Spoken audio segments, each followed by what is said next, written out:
Bismillahirrahmanirrahim. Assalamu alaikum. Welcome back to DNA Decode with Ijaz. Dear students, FSA Biology Part 1, Chapter 3 Cells and Subcellular Organelles के अंदर आज हम next topic cell theory को explain करेंगे। हम cell theory की contributions जो हैं उनको डिस्कस करेंगे और उसके साथ साथ हम सेल थ्योरी के मेन पॉइंट्स जो हैं उनको एक्सप्लेन करेंगे। और डियर स्टूडेंट्स, उसके बाद हम सेल थ्योरी के रिलेटेड जो है वो दो मेन पॉइंट्स जिसमें वैलिडेशंस और सेल थ्योरी की एक्सेप्शंस आती हैं इनको एक्सप्लेन करेंगे। डियर स्टूडेंट्स, अगर हम सेल थ्योरी की स्टेटमेंट की बात करें तो अकॉर्डिंग टू सेल थ्योरी तमाम लिविंग ऑर्गेनिजम्स जो हैं वो किसके बने हुए हैं? सेल्स के बने हुए। All living organisms are living things composed of cells. तमाम लिविंग ऑर्गेनिजम्स के अंदर हमें सेल्स देखने को मिलते हैं। सेल थ्योरी के अंदर मेजर कंट्रीब्यूशंस की बात करें तो हमारे पास सबसे पहला साइंटिस्ट जो है उसको हम रॉबर्ट हुक कहते हैं, जिन्होंने वर्क किया सेल थ्योरी के ऊपर। और 1665 के अंदर इन्होंने ओक ट्री जो है उसको स्टडी किया अंडर द माइक्रोस्कोप।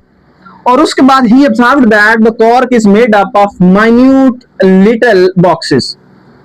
उन्होंने क्या देखा कि जो कॉर्क है और बॉर्क जो है वो किससे बनी हुई है? छोटे छोटे इस तरह से बॉक्सेस से। ओके, ऐसे ऐसे बॉक्सेस जो हैं उनको नजर आए इस बार्क के अंदर।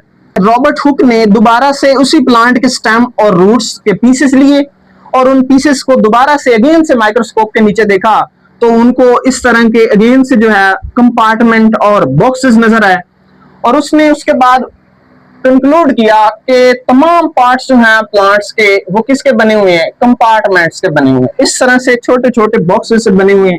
और इन बॉक्सेस को रॉबर्ट हुक ने किसका नाम दिया? सेलुलाई का नाम दिया। और cellulae means small homes or compartments. Dear students, cell theory में नेक्स्ट की कंट्रीब्यूशंस के अंदर हमारे पास एंटोनी वैन लीeuwenhoek आते हैं। 1673 के अंदर इन्होंने अपनी सेल्फ मेड माइक्रोस्कोप जो है उसके नीचे लिविंग सेल्स को देखा। और लिविंग सेल्स को किस में देखा? पाउंड वाटर में। डियर स्टूडेंट्स, इन्होंने पाउंड वाटर को लिया और माइक्रोस्कोप के नीचे जब एग्जामिन किया तो उनको पाउंड वाटर के अंदर लिविंग सेल्स नजर आए जो मूव कर रहे थे। और इन मूविंग सेल्स को उन्होंने किसका नाम दिया? एनी मॉलिक्यूल्स का नाम दिया। ओके, तो डियर स्टूडेंट्स, नेक्स्ट हमारे पास जीन बैप्टिस्ट डी लामार्क आते हैं। 1809 के अंदर इन्होंने ऑब्जर्व किया कि तमाम प्लांट्स और एनिमल्स के पार्ट्स हैं वो किसके बने हुए हैं? सेल्स के बने हुए हैं। किसके बने हुए हैं? सेल्स के। तो डियर स्टूडेंट्स, नेक्स्ट हमारे पास रॉबर्ट ब्राउन आते हैं। रॉबर्ट ब्राउन ने 1831 के अंदर सेल के अंदर जो है न्यूक्लियस को डिस्कवर करवाया। किसको डिस्कवर करवाया? न्यूक्लियस को। तो डियर स्टूडेंट्स, की कंट्रीब्यूशन के अंदर नेक्स्ट मैथियस शील्डन की बात करें तो 1838 के अंदर इन्होंने मुख्तलिफ प्लांट्स जो हैं उनके पार्ट्स को स्टडी किया और बताया कि तमाम प्लांट्स जो हैं वो किसके बने हुए हैं? सेल्स के बने हुए हैं। ओके, नेक्स्ट डियर स्टूडेंट्स हमारे पास आते हैं थियोडर श्वान। थियोडर श्वान जो है 1839 के अंदर ही वाज ज़ूलॉजिस्ट। किसका मुताला किया इसने? ज़ूलॉजी का मुताला किया। और ज़ूलॉजी के अंदर हम बेसिकली किसकी स्टडी कर रहे होते हैं? एनिमल्स की स्टडी कर रहे होते हैं। तो dear students, he concluded that कि तमाम एनिमल्स जो हैं वो किसके बने हुए हैं? सेल्स के बने हुए हैं। उसके बाद रॉडोल्फ विर्चू की बात करें तो उन्होंने क्या बताया? तमाम सेल्स जो हैं comes from pre existing sales. Pre existing sales वो सेल्स होते हैं जो ऑलरेडी प्रेजेंट होते हैं, पहले मौजूद होते हैं। तो बेसिकली इसने ये आइडिया दिया कि जो आपके पास प्रेजेंट सेल्स आपके पास मौजूद हैं ये किससे आए हैं? पहले वाले प्रीवियस सेल से आए हैं। ओके, प्रीवियस सेल जो है उनके अंदर डिवीजन हुई और डिवीजन हुई तो उसके बाद हमारे पास नए सेल्स बने। नेक्स्ट हमारे पास लॉइस पास्चर आते हैं। 1862 में इन्होंने एक्सपेरिमेंटल प्रूफ किए। ठीक है, और एक्सपेरिमेंटल प्रूफ दिए कि रॉडोल्फ विर्चू का जो आइडिया है वो क्या है? ठीक है, ओके, दुरुस्त है, करेक्ट है। और इसने बेसिकली ये बताया कि जो आपके पास एबायोजेनेसिस की थ्योरी है वो ठीक नहीं है, वो रॉन्ग है। और उसके मुताबिक लोग समझते थे कि जो आपके पास अभी से लिविंग ऑर्गेनिज्म आपको नजर आ रहे हैं वो नॉन लिविंग थिंग्स से आए हैं। तो इसने एक्सपेरिमेंट किए, काफी सारे एक्सपेरिमेंट्स के बाद इसने बताया कि जो आपके पास लिविंग ऑर्गेनिजम्स हैं, लिविंग थिंग्स हैं, ये नॉन लिविंग थिंग्स से ओरिजिनेट नहीं हुई, बल्कि ये जो आपके पास लिविंग ऑर्गेनिजम्स हैं ये कहां से हैं? पुराने वाले प्रीवियस सेल्स और प्रीवियस ऑर्गेनिज्म से आए हैं। ओके, लिविंग ऑर्गेनिज्म से आए हैं। तो डियर स्टूडेंट्स, नेक्स्ट हम सेल थ्योरी के मेन पॉइंट्स की बात करें तो तमाम ऑर्गेनिज्म जो हैं वो एक या फिर एक से ज्यादा सेल से मिलकर बने हुए हैं।